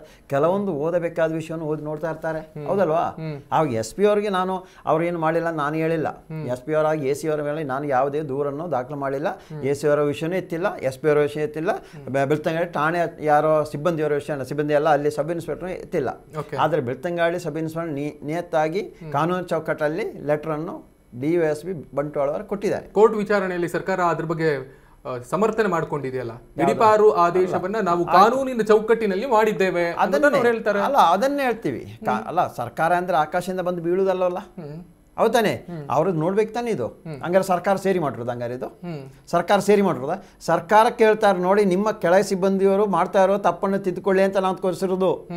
ಸರ್ಕಾರ ಮಾಡಿರೋದು ಅಂತ ಹೇಳ್ತಾ ಇಲ್ಲ, ಸರ್ಕಾರದ ಹೆಸರನ್ನು ಕೆಡಿಸ್ತಾ ಇದ್ದಾರೆ, ಅದನ್ನು ಸರಿಪಡಿಸಿ ಅಂತ ನಾನು ಹೇಳ್ತಾ ಇರೋದು. ಅಂದ್ರೆ ಮಹೇಶ್ ಶೆಟ್ಟಿ ತಿಮ್ರೋಡಿ ಅವರಿಗೆ ಗಡಿಪಾರು ಆದೇಶ ಮಾಡಿರೋದು, ಮಹೇಶ್ ಶೆಟ್ಟಿ ತಿಮ್ರೋಡಿ ಅವರು ಹರೀಶ್ ಪೂಂಜಾ ಅವರು ಕೊಟ್ಟಿರುವಂತಹ ಒಂದು ಹೇಳಿಕೆಯನ್ನು ಆಧರಿಸಿ ಸಿದ್ದರಾಮಯ್ಯನವರಿಗೆ ಯಾವಾಗ ಬೈದ್ರೋ ಅಲ್ಲಿಂದ ಈ ರೀತಿಯ ಒಂದು ಹತ್ತಿಕ್ಕುವಂತ ಪ್ರಯತ್ನವನ್ನ ಸರ್ಕಾರ ಮತ್ತೆ ಪೊಲೀಸ್ ಇಲಾಖೆ ಸೇರ್ಕೊಂಡು ಮಾಡ್ತಿದೆ ಅನ್ನೋದನ್ನ ನೀವು ಹೇಳ್ತಾ ಇದ್ದೀರಾ? ಅಲ್ಲ, ಮಹೇಶ್ ಶೆಟ್ಟಿ ತಿಮ್ರೋಡಿ ಯಾವತ್ತು ಸಿದ್ದರಾಮಯ್ಯಗೆ ಬೈದಿರೋದು? ಅದೇ ಹರೀಶ್ ಪೂಂಜಾ ಅವರು ಕೊಟ್ಟಿರುವಂತ ಹೇಳಿಕೆನ ಇಟ್ಕೊಂಡು ಹೇಳಿದ್ರಲ್ಲ, ಏನ ಅದನ್ನೇ ಹೇಳಿರು ತಾನೆ, ಈ ರೀತಿಯಲ್ಲಿ ಹೇಳ್ತಾ ಇದಾರೆ ಅಂತಾನೆ ಹೇಳಿರೋದು. ವಿಧಾನಸಭೆಯಲ್ಲಿ ಬಹಳ ದೊಡ್ಡ ಮಟ್ಟದಲ್ಲಿ ಚರ್ಚೆ ಅದು ತಾನೆ. ಅದು ಯಾರು ಎಟ್ಟು ಮಾಡಿ ಹಾಕಿರೋದು ಅವ್ರನ್ನ ಕೇಳಬೇಕಿತ್ತು ನೀವು, ಏನಕ್ಕೆ ಮಾಡಿರೋದು ಅಂತ. ಹರೀಶ್ ಪೂಂಜೆ ವಿಷಯ, ಇದೇ ವಿಷಯದಲ್ಲಿ ಸಿದ್ದರಾಮಯ್ಯನಿಗೆ ಹರೀಶ್ ಪೂಂಜೆ ಬೈದಿರೋದು, ಅದೇ ವಿಷಯದಲ್ಲಿ ಹರೀಶ್ ಪೂಂಜೆ ಮೇಲೆ FIR ದಾಖಲಾಗಿದೆ. ಅದು ಗೊತ್ತಿಲ್ಲದೆ ಯಾವ ಬಂದು ಹೋಗ್ತಾ ಇದ್ದಾರೆ, ನಾವೇನು ಮಾಡೋಣ ಸ್ವಾಮಿ? ಏನು ಅಧಿವೇಶನದಲ್ಲಿ ಚರ್ಚೆ ಮಾಡೋ ಯಾವ ವಿಷಯ ಅಂತ ಗೊತ್ತಾಗಬೇಕು ತಾನೆ, ಅವ್ರಿಗೆ ಫಸ್ಟಿಗೆ ಕೊಡ್ಬೇಕು ತಾನೆ ಲೆಟ್ರು, ನಾವು ಇಂಥ ವಿಷಯ ಚರ್ಚೆ ಮಾಡ್ತಾ ಇದ್ದೀವಿ ಅಂತ ಅವು ಅಂಥ ವರದಿ ತಗೊಳ್ಬೇಕು ತಾನೆ. ಏಕಾಏಕಿ ಬಂದು ಚರ್ಚೆ ಮಾಡಿದರೆ ಸುನಿವೆಲ್ಲ ಏನು ಬೇಕಾದ್ರೆ ಮಾತಾಡ್ಬೋದು ಅಂತಾರ? ಅಭಿವೃದ್ಧಿ ಕೆಲಸ ಬೇಜಾನಿದೆ, ಅದು ಮಾತಾಡ್ಲಿಕ್ಕೆ ಇವ್ರಿಗೆ ಯಾರು ಯೋಗ್ಯತೆ ಇಲ್ಲ. ಏನೋ ಸೌಜನ್ಯ ಪರ ಹೋರಾಟ ಮಾಡೋ ಅವರ ಮೇಲೆ ದಬ್ಬಾಳಿಕೆ ಮಾಡ್ತಾ ಇದ್ದಾರಾ? ಅಲ್ಲ, ಸೌಜನ್ಯ ಕೇಸನ್ನು CBIಗೆ ಒಪ್ಪಿಸಿದಾಗ ಸಿದ್ದರಾಮಯ್ಯ ಸರ್ಕಾರದ ಮೇಲೆ ನಿಮಗೆ ಬಹಳ ಒಂದು ಒಲವಿತ್ತು, ಅಪಾರವಾದಂಥ ನಂಬಿಕೆ ಇತ್ತು. ಹಾಗೆ ಇತ್ತೀಚಿನ ದಿನಗಳಲ್ಲಿ ಸಿದ್ದರಾಮಯ್ಯ ನೇತೃತ್ವದ ಸರ್ಕಾರದ ಬಗ್ಗೆ ನಿಮಗೆ ಒಂದಿಷ್ಟು ಅನುಮಾನ ಮತ್ತೆ ಒಂದಿಷ್ಟು ನಂಬಿಕೆ ಕಳ್ಕೊಂಡಿದ್ದೀರಾ ಅಂತ ಅನಿಸ್ತಾ ಇದೆಯಲ್ಲ? ಯಾರು ಎಲ್ಲಿ ಹೇಳಿದೀವಿ ನಾವು ಅಂತ ಮಾತನ್ನು ಎಲ್ಲಿ ಹೇಳಿದೀವಿ? ನಿಮ್ಮ ಸಾಮಾಜಿಕ ಜಾಲತಾಣಗಳಲ್ಲಿ ಹೇಳ್ತಾ ಇದ್ದೀರಿ. ನಾನು ಹಿಂಗೆ ಹಾಕಿಲ್ಲ, ನಮ್ಮ ಹೋರಾಟವರು ಹಾಕಿಲ್ಲ. ಇವತ್ತು ಸಿದ್ದರಾಮಯ್ಯ ಅವರು ಇದ್ದದಕ್ಕೆ SIT ರಚನೆಯಾಗಿ ತನಿಖೆ ಆಗ್ತಾ ಇರೋದು. ನಿಮ್ಮ ಕೆಲವು ಹೇಳಿಕೆಗಳು ಆ ರೀತಿಯಲ್ಲಿ ತಲುಪಿಸುತ್ತೆ ವಿಷಯವನ್ನ. ಯಾರ್ಯಾರೋ ಸಮಾಜದಲ್ಲಿ ಹೇಳ್ತಾ ಇರೋದನ್ನೆಲ್ಲ ನಮ್ಮ ಮೇಲೆ ತಂದು ಹಾಕಿ ಯಾರು ಹೇಳ್ತಾ ಇರೋದು? ಯಾರು ಹೇಳಿರೋದು ನೋಡಿ, ಮಹೇಶ್ ಶೆಟ್ಟಿ ತಿಮ್ರೋಡಿ ಅವರು ಯಾವುದೇ ಕಾರಣಕ್ಕೂ ತಿಮ್ರೋಡಿಯನ್ನು ಅವರು ಇಂದಿನ ತನಕ ಸಿದ್ದರಾಮಯ್ಯ ಬೈದಿಲ್ಲ, ಅವರು ಹೇಳಿಲ್ಲ. ಏನೋ ವಿಷಯ ನೇರವಾಗಿ ಹೇಳ್ತೀವಿ, ಇಲ್ಲ ಅಂತ ಅಲ್ಲ, ಅವರು ಸರಿ ಇಲ್ಲ ಅಂತ ಯಾವತ್ತೇ ಕಾರಣಕ್ಕೆ ಹೇಳಿಲ್ಲ. ಇವಾಗ ವಿಧಾನಸೌಧದಲ್ಲಿ ಆ ಕಡೆ ಜಗಳ ಆಡ್ತಾರೆ, ಮತ್ತೆ ಆಮೇಲೆ ಒಂದಾಗಲ್ವಾ? ಅದೇನು ತೊಂದರೆ ಇಲ್ವಾ? ಹಾಗೆ ಇವರು ಮಾತು ಹೇಳೋದು ಮಾತ್ರ ತಪ್ಪ? ಇವರೇನು ಕೇಳಬಾರ್ದಾ? ಕೆಲವು ಜೋರಾಗಿ ಕೇಳಬೇಕು, ಆವಾಗಲೇ ಅಲ್ಲಿ ಮುಟ್ಟೋದು. ಇಲ್ಲ ನಿಧಾನ ಕಿವಿಯಲ್ಲಿ ಹೇಳಿದ್ರೆ ಕೇಳಲ್ಲ, ಅದಕ್ಕೆ ಸ್ವಲ್ಪ ಗಟ್ಟಿಯಾಗಿ ಹೇಳ್ತಾರೆ. ಅದೇನು ತಪ್ಪಿದೆಯಾ? ಹಾಗೆ ಈ ಥರ ಗಟ್ಟಿಯಾಗಿ ಸ್ವಲ್ಪ ಸೌಂಡಲ್ಲಿ ಗರ್ಜನೆ ಮಾಡೋದಕ್ಕೆ ಇವಾಗ ಗಡಿಪಾರು ಮಾಡಿರೋದು. ಆ ಗಡಿಪಾರ ವಿಷಯನೇ ಮಾತಾಡಿ, ನಾನು ಹೇಳ್ತೀನಿ. ಅಲ್ಲಿ ಇವಾಗ ಏನು DSP ಮಾಡಿರೋದು ಅಂತ, DSP ನನ್ನ ಮೇಲೆ ಪ್ರಕರಣ ದಾಖಲು ಮಾಡಿದಾರಲ್ಲ, ಯಾರೋ ಪಾಪ ಬೆಳ್ತಂಗ ಠಾಣೆಯ ಹೆಡ್ ಕಾನ್ಸ್ಟೇಬಲ್ ಯಾರನ್ನು ಇಟ್ಬಿಟ್ಟು DSP ಅವರಿಗೆ ಕೊಡ್ಬೋದಿತ್ತಲ್ಲ ನನ್ನ ಮೇಲೆ, ಅವ್ರಿಗೆ ಲೆಟರ್ ಕೊಡ್ಬೋದು. ನೋಡಿ, ನನ್ನ ಮೇಲೆ ಈ ಥರ ಆರೋಪ ಮಾಡ್ತಾ ಇದೆ, ನನಗೆ ಕೆಲಸ ಮಾಡ್ಲಿಕ್ಕೆ ಆಗ್ತಾ ಇಲ್ಲ, ನನ್ನ ಮಾನಸಿಕ ಕಿರುಕುಳ ಆಗ್ತದೆ ಅಂತ ಕೊಡ್ಬೋದಿತ್ತಲ್ಲ, ಏಕೆ ಕೊಟ್ಟಿಲ್ಲ? ಇನ್ನೊಬ್ಬರನ್ನು ತೇಜೋದೆ ಏನಕ್ಕೆ ಮಾಡಬೇಕಿತ್ತು? ಯಾರ ತೇಜೋದೆ? ಮತ್ತಿನ್ನೇನು ಇವಾಗ ದೂರು ಕೊಟ್ಟಿರೋದು ಯಾರು? ಅಲ್ಲಿ ಬೆಳ್ತಂಗ ಠಾಣೆ ಯಾರು ಸಿಬ್ಬಂದಿ ಕೊಟ್ಟಿರೋದಂತೆ, ಅದೇನಕ್ಕೆ ಬೇಕು? ಅವರೇ ಕೊಡ್ಬೋದಿತ್ತಲ್ಲ, ನಾ ಅವರ ವಿರುದ್ಧ ತಾನೇ ಹೇಳಿರೋದು. ಜಾಲತಾಣ ನೋಡ್ಕೊಳ್ಳುತ್ತಾರೋ ಯಾರೊಬ್ಬರು ಕೊಟ್ಟಿರೋದಂತ ದೂರು, ಅದ್ರ ಮೇಲೆ ಏನೋ ಇನ್ನು ಮುಂದಕ್ಕೆ HM ಆದರೆ ಅವ್ರು ನೋಡ್ಕೊಳ್ಳಿ ಅಂತಲ್ಲ. ಇವರು ಮಾಡಿರೋ ತಪ್ಪಲ್ವ? ಹಂಗಾರೆ ನಿಮ್ಮ ಪ್ರಕಾರವಾಗಿ ನಾನು ಕೇಳ್ತಾ ಇರೋದು, ನೀವು ಇಷ್ಟೆಲ್ಲ ಸ್ವಲ್ಪ ತಿಳಿದವರಂತ ನಾನು ಎಸ್ಕೊಳ್ತೀನಿ. ನಾನು ಕೇಳ್ತಾ ಇರೋದು ನೋಡಿ, ದಾಖಲೆ ಇಲ್ಲದೆ ಒಂದು ವಿಷಯವನ್ನು ಪ್ರಸ್ತಾಪನೆ ಮಾಡಿ ಪುತ್ತೂರು AC ನ್ಯಾಯಾಲಯಕ್ಕೆ, ACಗೆ ಕೊಟ್ಟಿರೋದಲ್ಲ, ಇಷ್ಟೆಲ್ಲ ವರ್ಗಿಸಿ ಕೊಟ್ಟಿರೋದಲ್ಲ, AC ನ್ಯಾಯಾಲಯ ಕೊಟ್ಟು ಅಲ್ಲಿಂದ ಒಂದು ಆದೇಶ ಮಾಡಿಸಿ ಒಂದು ಗಡಿಪಾರು ಮಾಡೋದು ಎಷ್ಟು ಸಮಂಜಸ ಅಂತ ಹೇಳಿ, ನೀವು ಎಷ್ಟು ಒಳ್ಳೆ ವಿಷಯ ಅಂತ ಹೇಳಿ ಅಂದ್ರೆ ಪೂರಕವಾದ ದಾಖಲೆಗಳನ್ನು ಅವ್ರು ಸಲ್ಲಿಸಿದ್ದಾರೆ. ಸ್ವಾಮಿ ದಾಖಲೆ ನಾನು ಅದನ್ನೇ ಕೇಳ್ತಾ ಇರೋದು, ಅದನ್ನೇ ತಾನೇ ಕೇಳ್ತಾ ಇರೋದು. ದಾಖಲೆ ಹೊಡಿ ಹಂಗಾರೆ ಏನು 13 ಇದೆ ಅನ್ನೋದನ್ನ ಹೇಳಿದ್ದಾರೆ ಅವರು. ಆಮೇಲೆ ಹೇಳ್ತಾ ಇದ್ದೀರಿ 13 ಪ್ರಕರಣ ಖುಲಾಸೆ ಆಗಿದೆ ಅನ್ನೋದನ್ನ, ಅವರು DYSP ಅದನ್ನ ತಪ್ಪು ಮಾಡಿದ್ದಾರೆ ಅನ್ನೋದನ್ನ ನೀವು ದೂರು ಕೊಟ್ಟಿದ್ದೀರಿ. ಸೊ ಅದಕ್ಕೆ ಸಂಬಂಧಪಟ್ಟ ಹಾಗೆ ನೀವು ಕೊಟ್ಟಿರುವಂತ ದೂರುಗಳನ್ನ ಅದಕ್ಕೆ ತನಿಖೆ ಆಗ್ಬೇಕು. ಸೊ ಈ ಎಲ್ಲಾ ವಿಚಾರಗಳು ವಿಚಾರಣೆ ನಂತರವೇ ಬೆಳಕಿಗೆ ಬರಬೇಕು ಅನ್ನೋದು. ಈಗ ಸಂಬಂಧಪಟ್ಟ ಹಾಗೆ ನಿಮ್ಮ ವಿರುದ್ಧ FIR ನಾನು ಇವಾಗ ಕೇಳ್ತಾ ಇರೋದು ನೋಡಿ, ಈ ಪುಸ್ತಕದಲ್ಲಿ 13 ಪ್ರಕರಣ ಖುಲಾಸೆ ಆಗಿದೆ ಎಂಬುದನ್ನು DYSP ಅವರು ಕೊಟ್ಟಿದ್ದಾರೆ. ಅದು ಬರೆದು ಕೊಟ್ಟಿರೋದು, ಹೇಳಿಕೆ ಎಲ್ಲ ಕೊಟ್ಟಿರೋದು, ಖಾಲಿ ಬಾಯಿ ಹೇಳಿಕೆ ಎಲ್ಲ ಕೊಟ್ಟಿರೋದು ಅಲ್ಲ, ಬರೆದು ಕೊಟ್ಟಿದ್ದಾರೆ, ಲೆಟರ್ ಮುಖಾಂತರ ಕೊಟ್ಟಿದ್ದಾರೆ. ನಾನು ಕೇಳಿದ್ರೆ 13 ಪ್ರಕರಣ 16 ಪ್ರಕರಣ ಖುಲಾಸೆ ಆಗಿದೆ. ಆಗ 3 ಪ್ರಕರಣ ಖುಲಾಸೆ ಆಗಿದೆ, ಸೇರಿಸಬೇಕಿತ್ತಾನೆ. ಅವರ ವಿರುದ್ಧ ಇವಾಗ ಹೇಳ್ತಾರೆ 13 ಪ್ರಕರಣ ಇರೋದಂತ ಹೇಳ್ತಾ ಇದ್ದಾರೆ. 13ರಲ್ಲಿ ಇನ್ನು 10 ಪ್ರಕರಣ ಇರೋದು, ಅದರಲ್ಲಿ ಒಂದು 5 ಪ್ರಕರಣ ಒಂದು 2025ರಿಂದ ಈ ಕಡೆ ಆಗಿರೋದು, ಇನ್ನೂ ತನಿಖೆ ಹಂತದಲ್ಲಿದೆ. ಅದನ್ನೆಲ್ಲ ಸೇರಿಸಿದಾರ ಸ್ವಾಮಿ. ನಾನು ಕೇಳ್ತಾ ಇರೋ ಒಂದು ವಿಷಯ ನೋಡಿ, ಇವರು ಒಂದು ಪಾಯಿಂಟ್ ಹಾಕಿರೋದು ಏನಂತ ಹೇಳಿದ್ರೆ, ನ್ಯಾಯಾಲಯಕ್ಕೆ ಫಿರ್ಯಾದಿದಾರರು ಸಾಕ್ಷಿದಾರರು ಹೋಗುವಾಗ ಗೆದರಿಸಿ ಬೆದರಿಸಿ ತನ್ನ ದರ್ಪದಿಂದ ಈ 16 ಪ್ರಕರಣ, ಅವರ ಪ್ರಕರಣ 13 ಪ್ರಕರಣ ಸಾಕ್ಷಿದಾರನ್ನು ನ್ಯಾಯಾಲಯಕ್ಕೆ ಹೋಗ್ಲಿಕ್ಕೆ ಬಿಟ್ಟಿಲ್ಲ ಅಂತ. ಸರ್ ಇವರ ಏನೋ ಬೆಳ್ತಂಗಡಿ ಠಾಣೆಯಲ್ಲಿದ್ರಾ ಇಲ್ಲ ಯಾವ ನ್ಯಾಯಾಲಯ ವ್ಯಾಪ್ತಿಯಲ್ಲಿದ್ರು ಅಲ್ಲಿದ್ರ ಇವರು, ಆಗ ಇವರಿಗೆ ಹೇಳಿದ್ರ, ಆಗ ಏನಕ್ಕೋಸ್ಕರ ಪ್ರಕರಣ ದಾಖಲು ಮಾಡಿಲ್ಲ, ಅವತ್ತೇ ಏನಕ್ಕೆ ಮಹೇಶನ್ನು ತಿರ್ಗಿ ಅರೆಸ್ಟ್ ಮಾಡಿಲ್ಲ? ಅರೆಸ್ಟ್ ಮಾಡ್ಬೇಕು ತಾನೆ, ಇಲ್ಲ ಯಾರು ದೂರು ಕೊಟ್ಟರು ಅವರೇ ರಕ್ಷಣೆ ಕೊಟ್ಟು ನ್ಯಾಯಾಲಯಕ್ಕೆ ಕರ್ಕೊಂಡು ಹೋಗ್ಬೇಕು ತಾನೆ, ಏನಕ್ಕೆ ಕರ್ಕೊಂಡು ಹೋಗಿಲ್ಲ? ಸರಿಯಪ್ಪ, ಇಲ್ಲ ಸುಮೋಟೋ ಕೇಸ್ ಮಾಡಿಬಿಟ್ಟು ಚಾರ್ಜ್ ಮಾಡಿ ಮಹೇಶನ್ನ ಅರೆಸ್ಟ್ ಮಾಡ್ಬೇಕು ತಾನೆ, ಏಕೆ ಮಾಡಿಲ್ಲ? ಇವ 13 ಪ್ರಕರಣ ಇದೇ ಥರ ಅಂತ ಹೇಳಿ ಎಷ್ಟು ಸರಿ ಸ್ವಾಮಿ? ಹಾಗೆ ನ್ಯಾಯಾಲಯಕ್ಕೆ ವಂಚನೆ ಮಾಡಿರೋದು ಏನಂತ ಹೇಳ್ಬೇಕು ಅದಕ್ಕೆ ಹೇಳಿ? ಅಂದ್ರೆ ಏನ್ ಹೇಳಿ? ಅಲ್ಲ ಸೌಜನ್ಯ ಪ್ರಕರಣಕ್ಕೆ ಇಳಿದ ಮೇಲೆ ಮಾತನಾಡಿರುವಂತ ಕೇಸುಗಳಿಗೆ ಸಂಬಂಧಪಟ್ಟ ಹಾಗೆ ಇವರು ದಾಖಲಿಸಿದ್ದಾರೆ, ಅದು ಹಿಂದೆ ಇರುವಂತ ಕೇಸುಗಳಲ್ಲ ಅನ್ನೋದನ್ನ ನೀವು ಹೇಳ್ತಾ ಇದ್ದೀರಿ. ನ್ಯಾಯಾಲಯ 16 ಪ್ರಕರಣ ಇಲ್ಲ, ಖುಲಾಸ ಆಗಿದೆ, ಸುಳ್ಳಂತ ಆಗಿದೆ ಅದು. ಆನಂತರ ಇರೋ ಪ್ರಕರಣ ಏನು ಶಾಂತಿ ಭಂಗ ಉಂಟು ಮಾಡೋ ಪ್ರಕರಣ ಇದೆಯಾ? ದಕ್ಷಿಣ ಕನ್ನಡ ಶಾಂತಿ ಭಂಗ ಉಂಟಾಗುವುದಕ್ಕೋಸ್ಕರ ಗಡಿಪಾರಿಗೆ ಆದೇಶ ಮಾಡಿ, ಹೌದು ತಾನೆ? ಅದರಲ್ಲಿ ಇದೆಯಾ? ಮಹೇಶ್ ಶೆಟ್ಟಿ ತಿಮ್ಮರೋಡಿ ಅವರ ಹಿನ್ನೆಲೆ ಏನು? ಯಾವುದು? ಮಹೇಶ್ ಶೆಟ್ಟಿ ತಿಮ್ಮರೋಡಿ ತಮಗೆಲ್ಲ ಗೊತ್ತಿರುತ್ತಲ್ಲ ಹಿನ್ನೆಲೆ ಏನಂತ. ಏನೋ ರೌಡಿಸ ಮಾಡ್ತಾ ಇದ್ದಾರಾ? ಅವ್ರು ಹಿಂದುತ್ವವಾದಿ, ಹಿಂದೂ ರಕ್ಷಕರಾಗಿ ಕೆಲಸ ಮಾಡ್ತಾ ಇದ್ದಾರೆ, ಅದೆಲ್ಲರಿಗೂ ಗೊತ್ತು. ಇವತ್ತು ಕರ್ನಾಟಕ ರಾಜ್ಯದಲ್ಲಿ ಯಾರಿಲ್ಲ ಅವ್ರ ಥರ ಕೆಲಸ ಮಾಡಿರೋರು. ಆದರೆ ಹಿಂದುತ್ವ ಅಂತೇಳಿ ಯಾರೋ ಇನ್ನೊಂದು ಜಾತಿಯವರ ವಿಷಯದಲ್ಲಿ ಎತ್ತಿ ಕಟ್ಟಿ ಅವರ ಮೇಲೆ ಜಗಳಕ್ಕೇನು ಹೋಗ್ತಾ ಇಲ್ಲ. ಅವರು ಹಿಂದುತ್ವವನ್ನು ಕಾಪಾಡ್ತಾ ಇದ್ದಾರೆ. ಆ ಕೆಲಸ ಮಾಡೋದು ತಪ್ಪ ಇವತ್ತು. ತಪ್ಪದಕ್ಕೆ ಇವತ್ತು ಹಿಂದೂ ಏನು BJP ಅವರೇ ಸೇರಿಬಿಟ್ಟು ಜೈಲಿಗೆ ಹಾಕಿದಾರಲ್ಲ, ತುಂಬ ಖುಷಿಯಾಗಿರ್ಬೋದಲ್ಲ ಇವಾಗ ಅವರಿಗೆ. ಅಂದ್ರೆ ನೀವೀಗ ಹೇಳ್ತಾ ಇರೋದು ಜಾತಿವಾರು ವಿಷಯಗಳಲ್ಲಿ ಅಥವಾ ಸಾಮಾಜಿಕ ಸ್ವಾಸ್ಥ್ಯವನ್ನ ಕಳೆಯುವಂತಹ ಯಾವುದೇ ವಿಷಯಗಳನ್ನ ಮಹೇಶ್ ಶೆಟ್ಟಿ ತಿಮ್ಮರೋಡಿ ಅವರು ಪ್ರಸ್ತಾಪಿಸಿಲ್ಲ. ಸರ್ ಒಂದಾದ್ರು ತೋರಿಸಿದ ಇಲ್ಲದೆ ಇವರು ಕೇಸ್ ಹಾಕಿದ್ದಾರೆ. ಮತ್ತಿನ್ನೇನು ಹಾಕಿರೋದು? ಸೌಜನ್ಯ ಹೋರಾಟ ಮಾಡಬಾರ್ದಾ? ಕೇಳಬಾರ್ದಾ? ಏನು ಮಾತಾಡಿಸಬಾರ್ದಾ? ಏನು ನಮ್ಮ ಸ್ವಾತಂತ್ರ್ಯವನ್ನ ಹತ್ತಿಕ್ಕೋ ಕೆಲಸ ಮಾಡ್ತಾ ಇದ್ದೀರಾ? ಏನು ದೊಡ್ಡವರಿಗೆ ಪ್ರಭಾವಿ ವ್ಯಕ್ತಿಯವರಿಗೆ ಮಾತ್ರ ಮಾಡಿಸ್ಬೋದು, ಎಲ್ಲ ಜನ ಕರೆಸ್ಕೊಂಡು ಏನು ಬೇಕಾದ್ರೂ ಮಾಡ್ಬೋದು. ನಾವು ಯಾವುದನ್ನು ಮಾಡಲಿಕ್ಕಿಲ್ಲ, ನಾವು ಯಾವುದನ್ನು ಕೇಳಬಾರ್ದು. ನಾವೇನು ಭಾರತ ದೇಶ ಸಂವಿಧಾನದಲ್ಲಿ ಬದುಕಿಲ್ವೋ ನಾವು? ಯಾರಿಗೆ ಹೇಳ್ತಾ ಇರೋದು ಇದಲ್ಲ? ಇನ್ನೂ ಕೊಟ್ಟಿದಾರಲ್ಲ ಅದರಲ್ಲಿ ಏನು ಬೆಂಬಲಿಗರು ಅವರ ವಿರುದ್ಧ ಎಲ್ಲ ರುಚಿಗೆದ್ದು ದನವನ್ನೆಲ್ಲ ಇಳಿಸಿ ಗಾಡಿ ಏನೋ ಹೊಡೆದಾಡುವಾಗ ಇವರ ಯಾರೋ ಬೆಂಬಲಿಗರ ವಿರುದ್ಧ ದೂರುದಾರರು ನೊಂದವರು ದೂರು ಕೊಡ್ಲಿಕ್ಕೆ ಮಹೇಶ್ ಶೆಟ್ಟಿ ಅವ್ರನ್ನು ಎದುರಿ ಬರ್ತಾ ಇಲ್ಲ ಅಂತ ಏನಕ್ಕೆ ಸಮಯದಲ್ಲ ಸೇರಿಸಬೇಕು? ಅದಕ್ಕೆ ಏನು ಸಂಬಂಧ? ದಾಖಲೆ ಇದೆಯಾ? ನೀವೀಗ ದೂರು ಕೊಟ್ಟಿದ್ದೀರಲ್ಲ, ಹೌದು. ದೂರು ಕೊಟ್ಟಿರೋಕೆ ಸಂಬಂಧಪಟ್ಟ ಹಾಗೆ ವಿಚಾರಣೆಗೆ ಏನಾದ್ರು ನಿಮ್ಮನ್ನು ಕರೆದಿದ್ದಾರಾ? ಏನಾದ್ರು ಅದರ ಪ್ರೊಸೀಜರ್ ಮುಂದೆ ನಿನ್ನ ಕೊಟ್ಟ ಸ್ಟಾರ್ಟ್ ಆಗುತ್ತೆ ಸರ್, ಸ್ಟಾರ್ಟ್ ಆಗೇ ಆಗುತ್ತೆ. ಕರೀತಾರೆ, ನಾನು ಕೇಳಿದೆ ಇದೇ ರೀತಿಯಲ್ಲಿ ಕೇಳ್ತೀನಿ, ನಾನೇ ಕೇಳ್ತೀವಿ. ಅಷ್ಟು ಧೈರ್ಯ ಇದೆ ನಿಮಗೆ? ಸರ್ ಧೈರ್ಯ ಅಂತ ಸುಳ್ಳು ಹೇಳ್ತಾ ಇಲ್ಲ, ದಾಖಲೆನೇ ಕೇಳ್ತಾ ಇರೋದು. ನಾನು RTI ಹಾಕಿದ್ದೀನಿ, ಇವಾಗ SP ಹಾಕಿದೀವಿ, ಇವರ ಸ್ಟೆಲ್ಲಾ ವರ್ಗೀಸು ಹಾಕಿದೀವಿ, DSP ಹಾಕಿದೀವಿ. ಕೊಡಿ ಅದರದ್ದು 16 ಪ್ರಕರಣದ್ದು. ಇವರು ಯಾರೋ ಇವ್ರನ್ನ ನ್ಯಾಯಾಲಯಕ್ಕೆ ಹೋಗ್ಲಿಕ್ಕೆ ಬಿಟ್ಟಿಲ್ಲ ಅಂತ ಹೇಳಿದ್ವ? ಯಾರು ಅವ್ರು ಯಾರು ದೂರದ ದಾಖಲು? ಅವತ್ತು ಡೇಟ್ ಸಮೇತ ಬೇಕು. ಅಂದ್ರೆ doctor SP doctor Arun K ಅವರು ಉಡುಪಿಯಿಂದ ಮಂಗಳೂರಿಗೆ ಟ್ರಾನ್ಸ್ಫರ್ ಆದಾಗ ಸರ್ಕಾರದ ಒತ್ತಡದಿಂದ ಈ ರೀತಿಯ ಒಂದು ಗಡಿಪಾರು ಆದೇಶಗಳನ್ನ ಮಾಡಿದ್ರು ಅನ್ನೋದನ್ನ ನೀವು ಇಂಡೈರೆಕ್ಟ್ಲಿ ಹೇಳ್ತಾ ಇದ್ದೀರಾ? ಇಲ್ಲ, SP ಅರುಣ್ ಸರ್ ಬರುವಾಗ ಇದೆಲ್ಲ ಪ್ರಕ್ರಿಯೆ ನಡೀತಾ ಇತ್ತು. ಅವ್ರಿಗೆ ಬಂದ ನಂತರ ಆಗಿರೋದು. ಹೌದು. ಅವರು ಎಲ್ಲ ಇದಕ್ಕೆಲ್ಲ ಕೈ ತಲೆ ಹಚ್ಚಲ್ಲ, ಅದಕ್ಕೆಲ್ಲ ಬರೋದಿಲ್ಲ. ಅವ್ರ ಈ ವಿಷಯಲ್ಲೂ ಇಲ್ಲ. ಬಟ್ ಆದೇಶ ಆದ ನಂತರ ಆದೇಶ ಪ್ರತಿಯನ್ನು SP ಅವರಿಗೆ ಕಳಿಸಿಕೊಟ್ಟಿದ್ದಾರೆ. ಬಟ್ ಅದು ಅವ್ರ ಸೈನ್ ಇದೆಯಲ್ಲ? ಯಾವುದೋ SP ಸೈನ್ ಇಲ್ಲ, SP ಕಳಿಸಿಕೊಟ್ಟಿರೋದು. ಸ್ಟೆಲ್ಲಾ ವರ್ಗೀಸಿಗೆ DOSP ಅವ್ರು ಕೊಟ್ಟಿರೋದು. ಆ ನಂತರ ಅಲ್ಲಿ ಆದೇಶ ಆದ ನಂತರ SP ಕಳಿಸಿಕೊಟ್ಟಿರೋದು. ಅವರು SP ಅವ್ರು ನೋಡಿರ್ತಾರೆ ಹಾಗಾದ್ರೆ? ನೋಡಿದ್ರೆ ಆದ್ರೂ ಇಷ್ಟು ನಾನು ಇವಾಗ ಓದಿ ನೋಡಿದಂಗೆ ಆ ಥರ ಎಲ್ಲ ನೋಡಲ್ಲ. ಪಾಯಿಂಟ್ ನೋಡಲ್ಲ ಅವರಲ್ಲ. ಅಂದ್ರೆ SP ಅವರು ಅದನ್ನ ಕಂಪ್ಲೀಟ್ ಆಗಿ ನೋಡದೆ ಆದೇಶ ಕೊಟ್ಟಿದ್ದಾರೆ. ಕೆಳ ಅಧಿಕಾರಿಯವರು ಕೊಟ್ಟಿರೋ ಸತ್ಯ ಅಂತ ನಂಬಿಬಿಟ್ಟು ಅವ್ರು ಮಾಡಿರೋದು. ಅವ್ರು ಸೈನ್ ಮಾಡ್ಲಿಕ್ಕಿಲ್ಲ, ಅದರಲ್ಲಿ ಎಲ್ಲೂ ಸೈನು ಮಾಡಿಲ್ಲ ಅವರು. ಮುಖ್ಯ ಕಾರ್ಯದರ್ಶಿಗಳು ಕಳಿಸ್ಕೊಟ್ಟಿದ್ದಾರೆ. ಇನ್ನು ಅಪೀಲ್ ಹೋಗ್ಬೋದು, ಅಲ್ಲಿಗೆ ಅವ್ರ ಹತ್ರ ಕೇಳ್ಬೋದು. ಇವಾಗ ಗೊತ್ತಾಗಿರ್ಬೋದು ನಿನ್ನೆಯಿಂದ ಎಲ್ಲ ಎಷ್ಟು ಆಗ್ತಾ ಇದೆ ಅಲ್ಲ. ಸತ್ಯ ಹೊರಗೆ ಬರಲಿ ಸ್ವಾಮಿ, ಏನಿದ್ರು ಅವರು ಹೇಳ್ತಿದ್ದಾರೆ ಸತ್ಯ ಹೊರಗೆ ಬರುತ್ತೆ ಅಂತ. ಯಾರೋ ನಿಮ್ಮ ವಿರುದ್ಧವಾಗಿ ಅವರೇ ಅದನ್ನೇ ಹೇಳ್ಬೇಕು, ಸತ್ಯ ಹೊರಗೆ ಬರ್ಬೇಕಂತ. ಸತ್ಯವರು ಅವರು ಅದನ್ನೇ ಹೇಳ್ಬೇಕು, ಮತ್ತಿನ್ನೇ ಹೇಳ್ಬೇಕು. ಸತ್ಯ ಹೊರ ಬರೋ ಗೊತ್ತಾಗುತ್ತೆ ಯಾವ ಸತ್ಯ ಅಂತ, ಹೌದಲ್ವಾ? ಜನ ಮಂಗ ಮಾಡುವ ಕೆಲಸ ಮಾಡಲೇಬೇಕಲ್ಲ, ಅದು ಮಾಡ್ತಾ ಇದ್ದಾರೆ, ಅದು ಜನಕ್ಕೆ ಗೊತ್ತಾಗುತ್ತೆ ಮುಂದಿನ. ಕಮ್ಯುನಿಸ್ಟ್ ಕಮಂಗಿಗಳೆಲ್ಲ ಸೇರ್ಕೊಂಡು ಕ್ಷೇತ್ರದ ವಿರುದ್ಧವಾಗಿ ಒಂದು ಷಡ್ಯಂತ್ರ ಮಾಡ್ತಿದ್ದಾರೆ ಅನ್ನೋದನ್ನ ವಸಂತ್ ಗಿಳಿ ಅವರು ನಮ್ಮ ಸ್ಟುಡಿಯೋದಲ್ಲೇ ಸಂದರ್ಶನದಲ್ಲಿ ಹೇಳ್ತಾರೆ.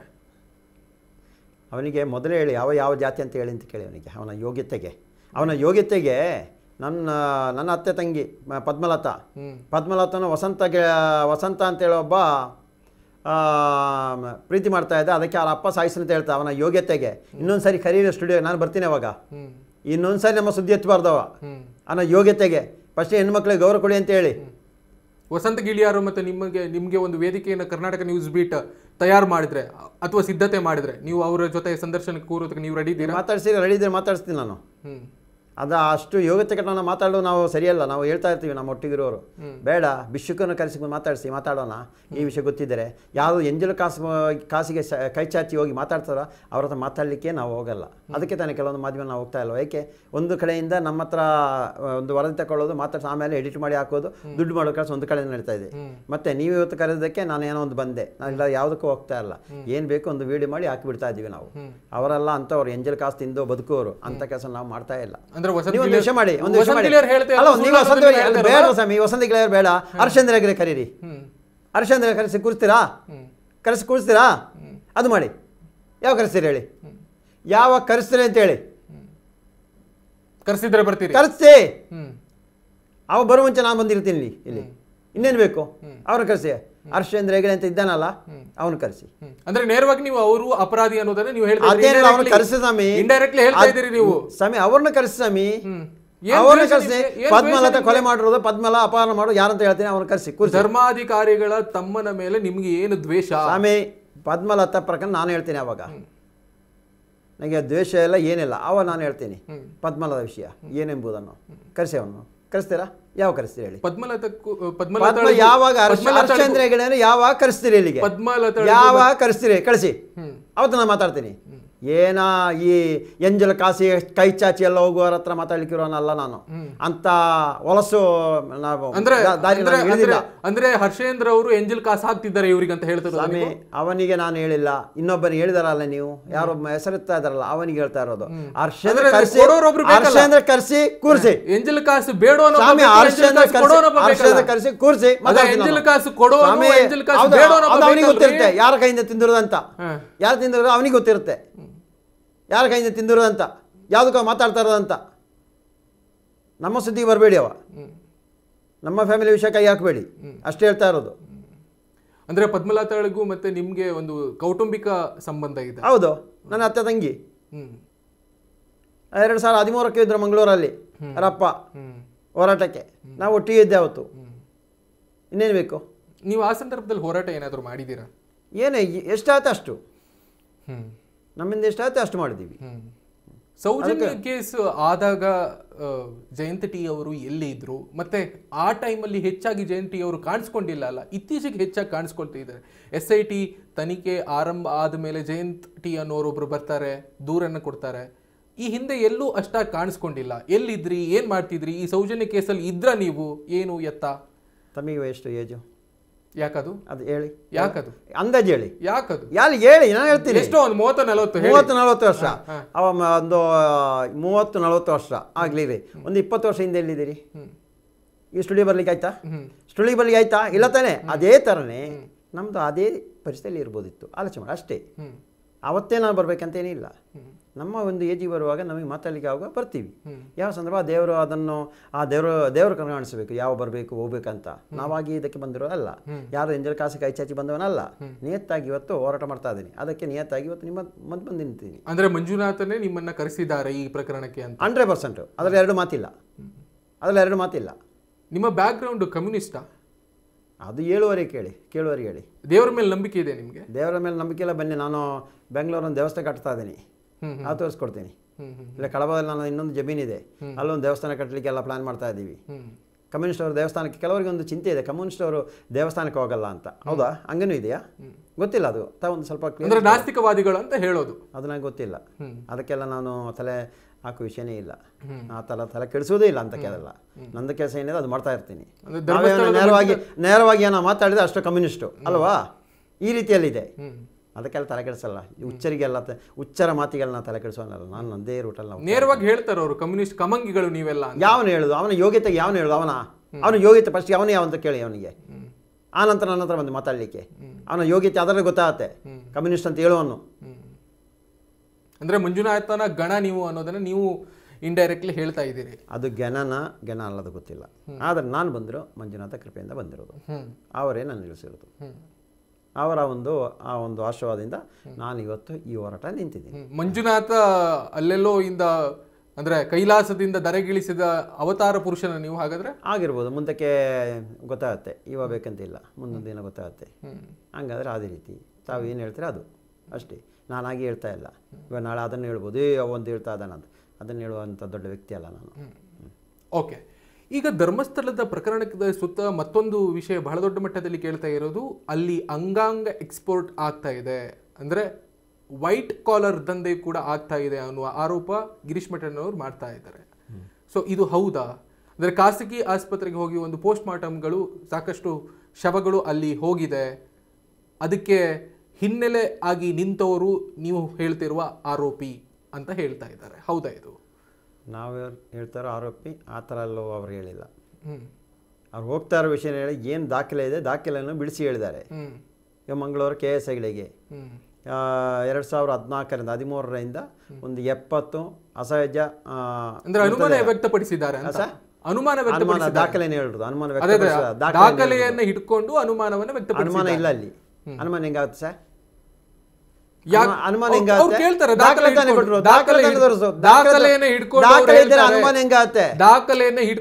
ಕೇಳಿ ಸ್ವಲ್ಪ, ದಾಖಲೆಯನ್ನು ಹಿಡ್ಕೊಂಡು ಹೇಳ್ತಾರೆ.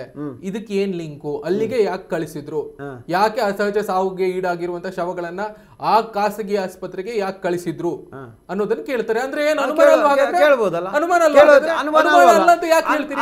ಹೇಗೆ ಹೇಳ್ತೀರಿ ಅನುಮಾನ? ಅದು ಮತ್ತೆ ತನಿಖೆ ಮಾಡ್ಲಿ, ಇವಾಗ ತನಿಖೆ ಅನುಮಾನ ಅಲ್ಲ ಸರ್, ತಕೊಂಡು ಹೋಗಿರೋ ದಾಖಲೆನ ಅವ್ರು ತೋರಿಸ್ತಾ ಇರೋದು, ದಾಖಲೆ ತೋರಿಸ್ತಾ ಇರೋ ನೋಡಿ. ಪಂಚಾಯತಿಂದ ಹೋಗಿರೋದು ಹೌದು, ಪಂಚಾಯತಿಂದ ಬೆಳ್ತಂಗಡಿ ಪೊಲೀಸ್ ಠಾಣೆ, ಆನಂತರ ಬೆಳ್ತಂಗಡಿ ಸರ್ಕಾರಿ ಆಸ್ಪತ್ರೆ, ಅಲ್ಲಿ ಮರಣೋತ್ತರ ಪರೀಕ್ಷೆ ಮಾಡದೆ ಮೃತದೇಹವನ್ನು ನೇರವಾಗಿ KSIಗಳಿಗೆ ತಗೊಂಡು ಹೋಗಿದ್ದಾರೆ. ಇದು ಕೇಳಿರೋದು ಹೌದು. KSI ಡಾಕ್ಟರು ಇನ್ನೊಂದು ವರ್ಷನಲ್ಲಿ ಹೇಳ್ತಾರೆ. ಯಾವುದು ಏನಂತ ಹೇಳ್ತಾ ಇದಾರೆ? ಇನ್ನೊಂದು ವರ್ಷ ನಾನು ಅಲ್ಲೇ ಇದ್ದೆ, ಯಾವುದು ನಾನು ಮಾಡಿದ್ದು ಅಂದ್ರೆ ಪೋಸ್ಟ್ ಮಾರ್ಟಮ್ ಎಕ್ಸ್ಪರ್ಟ್ ಇರ್ಲಿಲ್ಲ ಅದು ಹೇಳ್ತಾ ಇದಾರೆ. ಸ್ವಾಮಿ, ಇವರಿಗೆ ನಾನು ಕೇಳಿದ ಅನಾಥ ಶವಗಳನ್ನು ಪ್ರೈವೇಟ್ ಡಾಕ್ಟರ್ ಅವರು ಬಂದು ಮರಣೋತ್ತರ ಪರೀಕ್ಷೆ ಮಾಡಲು ಯಾರು ಅನುಮತಿ ಕೊಟ್ಟಿರೋದು? ಯಾರು ಸ್ವಾಮಿ ಕೊಟ್ಟಿರೋದು? ಇದೆಯಾ ತಮ್ಮ ಪ್ರಕಾರ? ಇದೆಯಾ ಹೇಳಿ ನನಗೆ. ಮತ್ತೆ ಅಲ್ಲಿ ವೈದ್ಯರಿಲ್ವಾ? ಬೆಳ್ತಂಗಡಿ ಇದು ತಾಲೂಕಲ್ಲಿ ಇಲ್ವಾ? ಇಡೀ ದೇಶವನ್ನು ಅಭಿವೃದ್ಧಿ ಮಾಡುವಂಥ ಒಬ್ಬರು ಏನೋ ಬೆಳ್ತಂಗಡಿ ತಾಲೂಕಲ್ಲಿ ಪ್ರಭಾವಿ ವ್ಯಕ್ತಿ ಇರುವಾಗ ಇಷ್ಟಿಷ್ಟು ಆಗ್ತಾ ಇದೆ, ಸರಿ ಡೆಡ್ ಬಾಡಿ ಬರ್ತಾ ಇದೆ, ಅಸಹಜ ಸಾವು ಆಗ್ತಾ ಇದೆ, ಅದಕ್ಕೋಸ್ಕರ ಒಂದು ವ್ಯವಸ್ಥೆ ಮಾಡಬೇಕಿತ್ತಾನೆ, ಯಾಕೆ ಮಾಡಿಲ್ಲ? ಅದು ಮಾಡ್ಬೋದು ತಾನೆ? MLA ಅವರು ಇದ್ದಾರೆ ತಾನೆ, ಅಲ್ಲಿ ಉಳಿದೆಲ್ಲಕ್ಕೆ ಮಾತಾಡ್ತಾ ಇದ್ದಾರಲ್ಲ, ಇದು ಮಾಡಿಸ್ಬೋದು ತಾನೆ? ಇದು ಯಾವ್ದು ಮಾಡಿಸ್ಬಾರ್ದು, ಎಲ್ಲ ಪ್ರೈವೇಟಿಗೆ ಕಳಿಸಿದಾರಲ್ಲ. ಪ್ರೈವೇಟಿಗೆ ಕಳಿಸಬಹುದು, ಆಂಬ್ಯುಲೆನ್ಸ್ ಇದು ಏನೋ ಊತ ಹಾಕಿರೋದು ಒಂದು ಪೇಮೆಂಟ್ ಲಿಸ್ಟ್ ಬಂತು. ಆದರೆ ಇನ್ನೊಂದು ಬೇಕಾಗಿರೋ ನಮಗೆ ಅಲ್ಲಿ ಮೋರ್ಚರಲ್ಲಿ ಇಟ್ಟಿದ್ದಾರೆ, ಮರಣೋತ್ತರ ಪರೀಕ್ಷೆ ಮಾಡಿದ್ದಾರೆ, ಒಂದೊಂದು ಏನಕ್ಕೆ ಎಷ್ಟು ದುಡ್ಡು ಖರ್ಚು ಮಾಡಿದ್ರೆ ಬೇಕದು. ಅದು ಯಾರು ಕೊಟ್ಟಿರೋದು? ಪಂಚಾಯತ್ ಅವ್ರು ಕೊಡ್ಬೇಕಿತ್ತಾನೆ. ಆ ಥರ ಆದರೆ ಯಾಕೆ ಪಂಚಾಯತ್ ಅವ್ರು ಕೊಟ್ಟಿಲ್ಲ? ಪ್ರೈವೇಟ್ ಕೊಡ್ಲೇಬೇಕಲ್ಲ ಸರ್, ಅಲ್ಲಿ ಕೊಟ್ಟೇ ಇಲ್ವಲ್ಲ. ಅನುಮಾನ ಇದೆ ಅನ್ನೋದಾಯ್ತು, ಯಾರು ಕೊಟ್ಟಿದ್ದಾರೆ ಅನ್ನೋದನ್ನ ಪ್ರಶ್ನೆ ಕೇಳ್ತಾ ಇದ್ದೀನಿ. ನೀವೇ ಕೇಳ್ತಾ ಇರೋದು ಅನುಮಾನ ಅಲ್ಲ, ನಿಮ್ಮ ಹತ್ರ ಕೇಳ್ತಾ ಇರೋದು, ನಿಮ್ಮ ಹತ್ರ ಕೇಳ್ತಾ ಇರೋದು, ಉತ್ತರ ಕೊಡಿ. ನಿಮ್ಮ ಹತ್ರ ಕೇಳ್ಬೋದಲ್ಲ? ನನಗೆ ಗೊತ್ತಿಲ್ಲ, ದಾಖಲೆ ಇರೋದು ನೀವು ದಾಖಲೆಯನ್ನು ತೆಗೆದಿರೋದು. ನಿಮಗೆ ಕೇಳ್ತಾ ಇರೋದು ನಾನು, ನೋಡಿ ಕೇಳಿ ಅಂತ. ಅಲ್ಲ, ನಿಮಗೆ ಮೈಕ್ ಹೇಳ್ಕೊಂಡು ಕೇಳ್ಬೋದು. ನೋಡಿ ಜಯಂತರು ಈ ತರ ಹೇಳ್ತಾ ಇದಾರೆ ಅಂತ ಹೇಳಿ, ಅನುಮಾನ ಅಂತ ಅಲ್ಲ, ಹೇಳ್ತಾ ಇದಾರೆ ಅಂತ ಹೇಳಿ. ಅನುಮಾನ ಬೇಡ, ನೇರ ಹೋಗಿ ಕೇಳಿ. ಇದು ಎಲ್ಲಿ ಯಾರಿಗೆ ಕೊಟ್ಟಿರೋದು, ಯಾರು ಬಿಲ್ ಪೇ ಮಾಡಿರೋದು? ಪ್ರೈವೇಟ್ ತಾನೇ. ಇವಾಗ ನಾನು RTIಯಲ್ಲಿ ಯಾಕೆ ಆಯ್ತದು? ಆ ದೂರ ಹೆಂಗೂ ಪ್ರೈವೇಟ್ ಹಾಸ್ಪಿಟಲ್ ಆಗಿ ನಾವು RTIಯಲ್ಲಿ ಹಾಕ್ಲಿಕ್ಕೆ ಆಗಲ್ಲ. ಇಲ್ಲ, ಏನಾದರೂ ಅನುದಾನ ಪಡೆಯುವ ಸಂಸ್ಥೆ ಆಗಿರಬೇಕು. ಅದಕ್ಕೋಸ್ಕರ ನಾವು ಇವಾಗ DH ಅವರಿಗೆ ದೂರ ದಾಖಲೆ ಮಾಡಿ ಆ ನಂತರ ನಾವು ಅದರಲ್ಲಿ RTIಯಲ್ಲಿ ಇನ್ನೂ ದಾಖಲೆ ಮಾಡಿಲ್ಲ. ಆಯ್ತು, ಎಲ್ಲ ಮಾಡಿ ಆಯ್ತು. ನಾವು ಪ್ರತಿಯೊಂದು ನಾವು ಹೇಳೋದಲ್ಲ, ರೆಡಿ ಮಾಡಿ ಎಲ್ಲ ಬರ್ತಾರೆ. ದಾಖಲೆಯನ್ನು ಸಲ್ಲಿಸಿದ್ದೀರಾ? ಯಾವ್ದು ಈ ದಾಖಲೆ? ನಮಗೆ ಅದೇ ಬೇಕಾಗಿರೋದು, ಏನಂತ ಬೇಕದು ಎಲ್ಲ ಕೊಟ್ಟಿದ್ದೀವಿ, ಡೇಟು ಅದರ ನಂಬರ್ ಎಲ್ಲ ಹಾಕಿ ಕೊಟ್ಟಿದ್ದೀವಿ. ಅದರ ಪ್ರಕಾರ ನಾವು ತಗೊಳ್ತೀವಿ. ಇವಾಗ ಆಮೇಲೆ ನಿಮ್ಗೆ ಹೇಳ್ತೀನಿ ನಾನು ಯಾರು ಕೊಟ್ಟಿರೋದು. ಅದು ಬೇಕು ತಾನೆ. ಸರ್ಕಾರದಕ್ಕಾದ್ರೆ ಇಲ್ಲಿಂದ ಮಂಗಳೂರಿಂದ ಕೊಡಬೇಕು, ಇಲ್ಲ ಪಂಚಾಯತ್ ಕೊಡಬೇಕು, ಇಲ್ಲ ಸರ್ಕಾರಿ ಆಸ್ಪತ್ರೆ ಬೆಳ್ತಂಗಡಿ ಕೊಡಬೇಕು. ಹೌದು, ಇದು ಯಾವುದು ಕೊಟ್ಟಿಲ್ಲ, ಎಲ್ಲೂ ಸಿಗ್ತಾ ಇಲ್ಲ. ಇವತ್ತು ನಾನು ಯಾವುದೋ UDR ಕೇಳುವಾಗ ಇಲ್ಲ ಅದು ಕೊಡ್ಲಿಕ್ಕೆ ಬರಲ್ಲ ಅಂತ ಹೇಳಿದ್ರು. ಹೌದು, ಕಾನೂನು ಪ್ರಕಾರ ಆಗಿರುತ್ತೆ, ಒಪ್ಪಿಕೊಂಡೆ. ಅದಕ್ಕೆ ಇನ್ನು UDR ಯಾವುದು ಸಿಗಲ್ಲ, ಇವರ ಮರಣೋತ್ತರ ಪರೀಕ್ಷೆ ಆಗಿರುವಂಥ ರಿಪೋರ್ಟ್ ಯಾವುದು ಸಿಗಲ್ಲ ಬೆಳ್ತಂಗಡಿಯಿಂದ. ಈ ರೀತಿಯೆಲ್ಲ ಇದೆ ಸರ್ ಅದು. ಅಂದರೆ ಬಹಳ ಪ್ರಮುಖವಾಗಿ ಅಲ್ಲಿ ಆರೋಪ ಮಾಡ್ತಾ ಇರೋದು ನೀವು ಆ ಕುಟುಂಬದ ಮೇಲೆಯೇ. ಅಂದರೆ ಆ ಕುಟುಂಬದ ಒಂದು ಮ್ಯಾನೇಜ್ಮೆಂಟಲ್ಲಿ ಒಂದು ಹಾಸ್ಪಿಟಲ್ ಕೂಡ ಇದೆ, ಒಂದು ಆಸ್ಪತ್ರೆಯೂ ಕೂಡ ಇದೆ, ಅದಕ್ಕೂ ಮತ್ತು ಈ ಮಂಗಳೂರಿನ ಖಾಸಗಿ ಆಸ್ಪತ್ರೆಗೂ ಲಿಂಕ್ ಇದೆ ಅನ್ನೋದನ್ನ ನೀವು ಹೇಳ್ತಾ ಇದ್ದೀರಾ ಹೇಗೆ? ಅದು ತನಿಖೆಯಲ್ಲಿ ಗೊತ್ತಾಗಲಿ ಸರ್, ತನಿಖೆ ಆಗ್ತಾ ಇದೆ. ತನಿಖೆಯಲ್ಲಿ ಗೊತ್ತಾಗಿದೆ ಲಿಂಕ್ ಇದೆಯಾ ಇಲ್ವಾ, ಏನು ಯಾರು ಇದನ್ನೆಲ್ಲ ಮಾಡಿಸ್ತಾ ಇರೋದಂತ.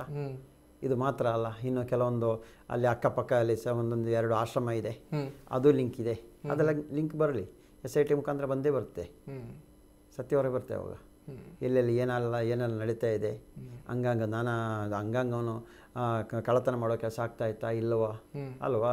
ನಾನು ಕೇಳ್ತಾ ಇರೋದು ಮಹಾಬಲೇಶ್ ಶೆಟ್ಟಿ ಅವರಿಗೆ ಯಾವ ಉದ್ದೇಶಕ್ಕೋಸ್ಕರ 70 ಅಸಹಜವಾಗಿರುವಂಥ ಅನಾಥ ಮೃತಗಳನ್ನು ಇದು ಮರಣೋತ್ತರ ಪರೀಕ್ಷೆ ಮಾಡಲಿಕ್ಕೆ ಬಂದಿರೋದು ಯಾವ ಉದ್ದೇಶಕ್ಕೆ? ಅಲ್ಲಿ ಅವ್ರಿಗೆ ಹೇಳಲಿಕ್ಕೆ ಆಗಲಿ, ಊತಾಗಬಾರ್ದು ಅಂತ ಹೇಳಲಿಕ್ಕೆ ಆಗ್ತಾ ಇರಲ್ವಾ?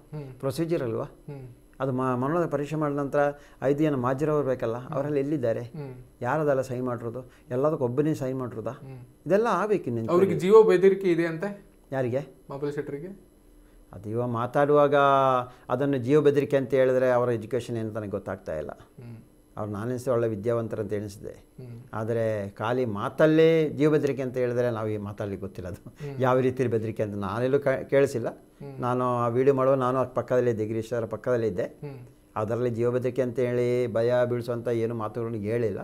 ಬೇರೆ ಯಾರೋ ಹೇಳಿರ್ಬೋದು, ಇಲ್ಲ ಬೇರೆ ಯಾರೋ ಬೆದರಿಕೆ ಹಾಕಿರ್ಬೋದು, ಇಲ್ಲ ಗಿರೀಶ್ ಅವರ ಬಾಯಿ ಮುಚ್ಚಿಸಿ, ಇಲ್ಲ ನಿಮಗೆ ಬೆದರಿಕೆ ಆಗಿ ಏನೋ ಹಾಕಿರ್ಬೋದು, ಅದಕ್ಕೆ ಈ ಥರ ಹೇಳ್ತಾ ಇರ್ಬೋದು. ಅದಕ್ಕೆ ಬೆದರಿಕೆ ಇದ್ದರೆ ಇಲಾಖೆಗೆ ದೂರು ಕೊಡಲಿ, ಏನೋ Z+ ಎಲ್ಲ ಬೇಕಾದ್ರೆ ಸೆಕ್ಯೂರಿಟಿ ತಗೊಳ್ಳಿ, ಮತ್ತು ಅವರಿಗೊಂದು ಅವಾರ್ಡ್ ಕೊಡಲಿಕ್ಕೆಲ್ಲ ಒಂದು ಪ್ಲ್ಯಾನ್ ಮಾಡಬೇಕು ಆದಷ್ಟು ಬೇಗ. ಏನು ಅವಾರ್ಡು? ಏನೋ ದೇಶದ ಉನ್ನತ ಮಟ್ಟದಲ್ಲಿಂದ ಅವಾರ್ಡ್ ಯಾವುದಿದೆ ಅದನ್ನೇ ಕೊಡಬೇಕು ಅವರಿಗೆ. ಯಾಕೆ ಅಂದರೆ 30,000 ಇದು ಮಾಡಿದಾರಲ್ಲ ಸರ್, ಪೋಸ್ಟ್ಮಾರ್ಟಮ್ ಅಲ್ಲ, ಪೋಸ್ಟ್ಮಾರ್ಟಮ್ ಅಲ್ಲ, ಸರ್ಟಿಫಿಕೇಟ್ ಕೊಟ್ಟಿದ್ದಾರೆ ಅಂತ ಅವ್ರು ಹೇಳಿದಾರಲ್ಲ ಸರ್. 3,000 ಮರಣೋತ್ತರ ಪರೀಕ್ಷೆಯನ್ನು ಹೇಳಿದ್ದಾರೆ. ಅದಕ್ಕೆ ಇವಾಗ ಈ ದೇಶದಲ್ಲಿ ಯಾರು ಮಾಡಿಲ್ಲ ಅಂತ ಕಾಣಿಸುತ್ತೆ. ಅದಕ್ಕೋಸ್ಕರ ಒಂದು ಕೊಡಲೇಬೇಕು. ಅದಕ್ಕೆ ನಾನು ಇವಾಗ ಆದಷ್ಟು ಬೇಗ ರಾಷ್ಟ್ರಪತಿಗೊಂದು ಪತ್ರ ಬರಿತೀನಿ. ಯಾವುದು ದೇಶದಲ್ಲಿ ಉನ್ನತ ಮಟ್ಟದಲ್ಲಿರುವಂಥ ವೈದ್ಯಕೀಯ ವಲಯ ಕೊಡಬೇಕು, ಅದೊಂದು ಕೊಡಿಸುವ ಆಸೆ ಮಾಡಬೇಕಂದ್ರೆ ನಾವೊಂದು ವಿನಂತಿ ಮಾಡ್ತೀವಿ ಅವರಿಗೆ. ವ್ಯಂಗ್ಯವಾಗಿ ಹೇಳ್ತಿದ್ದೀವಿ? ಇಲ್ಲ, ವ್ಯಂಗ್ಯವಾಗಿ ಎಲ್ಲ ಕೊಡಲೇಬೇಕು ಸರ್. ಅವರು ಹೇಳಿದಕ್ಕೆ ಸರ್ ನಾವು ವ್ಯಂಗ್ಯ ಮಾಡಲಿಕ್ಕೆ ಆಗುತ್ತೆ ಸರ್? ನಾವು ಅಷ್ಟು ದೊಡ್ಡವರಲ್ಲ ಸರ್ ವ್ಯಂಗ್ಯ ಮಾಡಲಿಕ್ಕೆ. ನಾನು ಹೇಳಿ ತಪ್ಪಾಗಾದ್ರೆ ನಮಗೆ ವೈದ್ಯಕೀಯ ದೇಶ ಏನಿಲ್ಲ ಸರ್, ಅವ್ರ ಹತ್ರ ಇದ್ದ ವಿಷಯನೇ ಹೇಳಿದ್ದೀವಿ. ನೀವು ಪ್ಲಸ್ ಅದು ಹೇಳೋದಲ್ಲ, Z+ ಸೆಕ್ಯೂರಿಟಿ ಕೊಡಲಿಕ್ಕೆ ನಾವು ಲೆಟ್ರ್ ಹಾಕ್ತೀವಿ. ಆ ಲೆಟ್ರ್ ಕಾಪಿ ನಾವು ಕಳಿಸ್ಕೊಡ್ತೀವಿ. ಅದರಲ್ಲಿ ನಾಳೆಗೇ ಮಾಡ್ತೀನಿ ನಾನು. ಇಂಡೈರೆಕ್ಟ್ಲಿ ನೀವು ಅವರ ವಿರುದ್ಧವಾಗಿ ಒಂದು ಅನುಮಾನವನ್ನು ವ್ಯಕ್ತಪಡಿಸ್ತಾ ಇದ್ದೀರಿ, ಮತ್ತೆ ಅವರ ವಿರುದ್ಧವಾಗಿ ಒಂದು ಆರೋಪ ಮಾಡ್ತಾ ಇದ್ದೀರಿ. ಮತ್ತೊಂದು ಯಾರ ವಿರುದ್ಧವಾಗಿ? ಮಹಾಬಲೇಶ್ ಶೆಟ್ಟಿ. ಮಹಾಬಲೇಶ್ ಶೆಟ್ಟಿ ವಿರುದ್ಧವಾಗಿ ಅನುಮಾನ ಅಂತ ಅಲ್ಲ, ತನಿಖೆ ಆಗಲಿ ಅಂತ. ಅಂದ್ರೆ ಅವ್ರ ಕಥೆ ಸೃಷ್ಟಿ ಮಾಡ್ತಿದ್ದಾರೆ ಅಲ್ಲ, ತನಿಖೆ ಆಗಲಿ ಅಂತ. ಅಂದ್ರೆ ಅವ್ರ ಕಥೆ ಸೃಷ್ಟಿ ಮಾಡ್ತಿದ್ದಾರೆ ಅಂತ. ಅದು ತನಿಖೆ ಆಗಬೇಕಲ್ಲ, ಅದಕ್ಕೆ ತಾನೇ ಹೇಳ್ತಾ ಇರೋದು. ನಾವು ಎಲ್ಲೂ ಮಾತಾಡಿದ್ರೆ ಯಾರಿಗೂ ಗೊತ್ತಾಗಲ್ವಲ್ಲ. ಅವ್ರಿವಾಗ ಸೌಜನ್ಯ ವಿಷಯ ಎಲ್ಲೆಲ್ಲೋ ಹೋಗಿ ಎಲ್ಲರೂ ಮಾತಾಡ್ತಿರ್ತಾರಲ್ಲ, ಅವ್ರು ಹೇಳ್ತಾರಲ್ಲ ಸಂತೋಷ್ ರಾವಣನ್ನು ಎತ್ತಿ ಹಿಡ್ಕೊಂಡು ಓಡಾಡ್ದ ಅಂತ. ಅದೊಂದು ಡಾಕ್ಟ್ರ್ ಎಲ್ಲ ಮಾತಾಡೋದು ಹೌದಲ್ವಾ? ಅದೆಲ್ಲ ಮಾತಾಡೋದು. ಹಂಗಾರೆ ಈ 30,000 ಜನ ಬಂದಿರೋದು ಅವ್ರಿಗೆ ಇವರನ್ನೆಲ್ಲ ಎತ್ತಿಳಿಸಿ ಎಲ್ಲ ಚೆಕ್ ಮಾಡಿದ್ರು ಅವರು. ಅದೊಂದು ವೈದ್ಯಕೀಯ ಕ್ಷೇತ್ರಕ್ಕೆ ಒಂದು ಅವಮಾನ ಮಾಡೋ ರೀತಿಯಲ್ಲಿ ಹೇಳ್ತಾ ಇದ್ದಾರಲ್ಲ ಸರ್ ಸೌಜನ್ಯ ವಿಷಯದಲ್ಲಿ. ಅದಕ್ಕೋಸ್ಕರ ಎಲ್ಲವನ್ನು ತನಿಖೆ ಆಗಲಿ, ನಾವೆಲ್ಲವನ್ನು ಸೇರಿಸಿಬಿಟ್ಟು ಒಂದು ದೂರು ಕೊಟ್ಟಿದ್ದೀವಿ. ಇವಾಗ ಎಲ್ಲ ತನಿಖೆ ಆಗಲಿ ಅಂತ. ನಮಗೆ ಅವ್ರ ಏನೋ ದೇಶ ಗೀಸಿ ಏನಿಲ್ಲ, ಕಾನೂನು ಪ್ರಕಾರ ಏನಿದೆ ಅದು ಮಾಡಿಸ್ತಾ ಇದ್ದೀವಿ ನಾವು.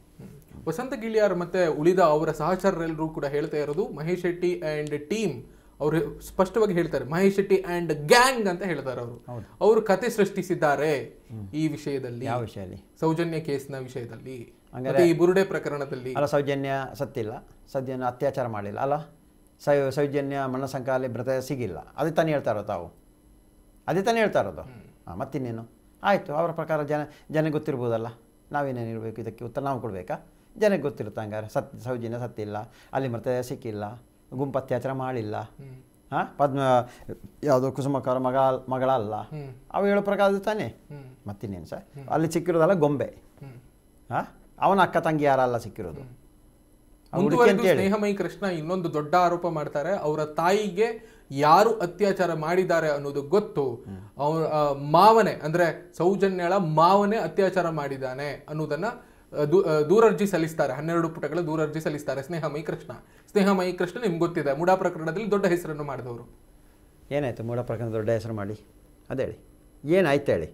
ಮೂಡಾ ಪ್ರಕರಣದಲ್ಲಿ ದೊಡ್ಡ ಹೆಸರನ್ನು ಯಾವ ರೀತಿಯಲ್ಲಿ ಮಾಡಿದ ಸತ್ಯ ಹೊರ ಬರಬೇಕು, ಹೌದಾ ತಾನೇ? ಸತ್ಯ ಹೊರಗೆ ಬಂದರೆ ಅವನು ಮೂಡಾ ಪ್ರಕರಣದಲ್ಲಿ ಒಳ್ಳೆ ವ್ಯಕ್ತಿ ಅಂತ ಹೇಳ್ಬೋದಿತ್ತು. ನೀವು ಯಾವ ರೀತಿ ಹೇಳಿರ್ತಾರೆ? ಯಾವ ರೀತಿಯಲ್ಲಿ ಹೇಳ್ತಾರೆ ದೊಡ್ಡ ಹೆಸರು ಮಾಡಿರೋದು ಅಂತ? ಸುಳ್ಳಂತ ಆಯ್ತಾ ಇಲ್ವಾ? ಸುಳ್ಳಂತ ಆಯ್ತಾ ಇಲ್ವಾ? ಸುಳ್ಳಂತ ಆಯ್ತಾ ಇಲ್ವಾ ಹೇಳಿ? ಇನ್ನು ಪ್ರಕರಣ ಇದೆ. ಎಲ್ಲಿದೆ? ವಿಚಾರಣೆ ಎಲ್ಲಿ ಆಗ್ತಾ ಇದೆ? ಇನ್ನೂ ಆಗಿಲ್ವಲ್ಲ.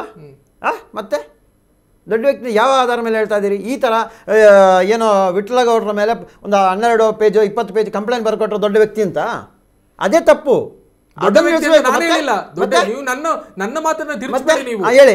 ಹೆಡ್ಲೈನ್ಸ್ ಆಗಿದ್ದಾರೆ. ಯಾವ ಹೆಡ್ಲೈನ್ಸ್? ಯಾರು ಮಾಡಿರೋದು? ಅವರಿಗೆ ಕೇಳ್ತಾ ಇರೋದು. ಅವರಿಗೇನ ಕೇಳ್ತಾ ಇರೋದು? ಸಿದ್ದರಾಮಯ್ಯ ಅವರದ್ದು ಒಂದು ಸ್ನೇಹಮಯಿ ಕೃಷ್ಣ ಎಲ್ಲ ಪತ್ರಿಕೆಗಳಲ್ಲಿ ಎಲ್ಲ ವಾಹಿನಿಗಳಲ್ಲಿ ಹೆಡ್ಲೈನ್ಸ್ ಆದ್ರು ಅನ್ನೋದನ್ನ ನಾನಷ್ಟೇ ಹೇಳಿದೆ. ದೊಡ್ಡ ವ್ಯಕ್ತಿ ಅಂತ ನಾನು ಅಲ್ಲ, ಅದಕ್ಕೆ ಆಗಿರೋ ಅಲ್ಲ, ಅದೇ ತರ ಇನ್ನೊಂದು ಹೆಸರು ಮಾಡ್ಲಿಕ್ಕೆ ಬಂದಿರುವುದು ಅಲ್ಲಿ. ಅದಕ್ಕೆ ಬಂದಿರುವುದು ದೊಡ್ಡ ಹೆಸರು ಮಾಡೋಣ ಅಂತ. ಮಾಡ್ಲಿ, ಅದನ್ನು ನಡೆಯಲ್ಲ ಸ್ವಾಮಿ.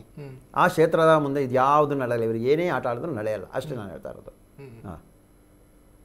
ಸೊ ಅಂದ್ರೆ ಈ ಸಂಘರ್ಷವನ್ನ ಅಂದ್ರೆ ನಾವು ಸೌಜನ್ಯಪರ ಹೋರಾಟಗಾರರು ಅಂತ ಹೇಳ್ಕೊಳ್ತಾರೆ, ನೀವು ಸೌಜನ್ಯಪರ ಹೋರಾಟಗಾರರು ಅಂತ ಹೇಳ್ಕೊಳ್ತಾರೆ.